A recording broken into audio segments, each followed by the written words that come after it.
Hello and welcome to the journey. To begin this journey, we are going to start with a blog that I wrote back in 2009 entitled Infuse Me with Beauty. And the journey is basically that, to discover what beauty is in the eyes of Christ.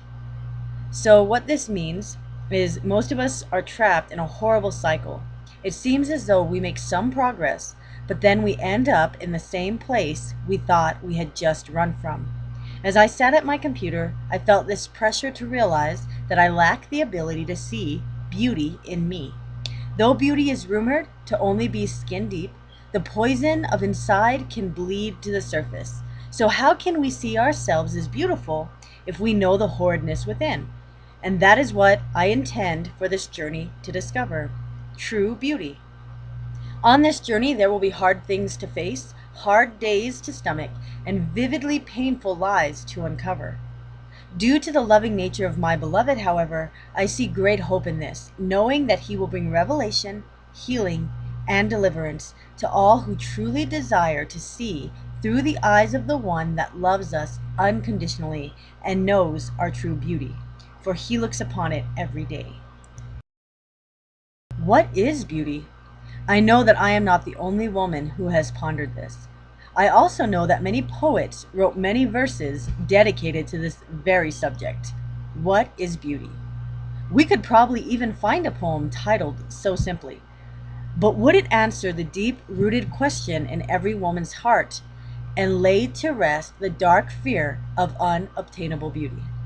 I dare say that it would leave us desperately longing for more. In this world, we crave the classification of beautiful. I looked up beautiful in the Webster's dictionary I possess. Here is what it said. Beautiful. 1. Having qualities of beauty. Exciting aesthetic pleasure. 2. Generally pleasing. Excellent. Generally pleasing? That is not what I think of when I think of beauty. To me, beauty, as enforced by the world, is a certain size with a certain pitch of voice, perfect teeth with ruby red lips, elegant movements with subtle flirtatious actions. We should go to the source, the ultimate expert on beauty. He is the expert because he created beauty, as well as our ability to behold beauty. God says in 1 Peter 3:4, "Be beautiful in your heart by being gentle and quiet." This kind of beauty will last, and God considers it very special. As I read Othello for my English class, I was aware of the references to beauty laid bare there. Desdemona is constantly referred to as a woman of great beauty. In fact, when Cassio is questioned if Othello is married, he responds, in modern English because I can't comprehend the flowery speech of Shakespeare, yes, and he's very lucky to have married the woman he did. His wife defies description. She's God's masterpiece, and she'd exhaust whoever tried to do her justice while praising her. Okay, honestly, who can compete with that? I think that we're left with the feeling that this is what beauty is.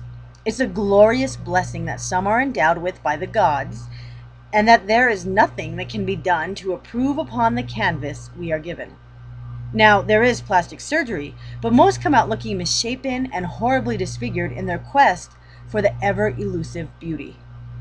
Iago, the villain in Othello, says this when asked by Desdemona about how he would praise a truly good woman, someone who had no reason to worry about what anyone said about her.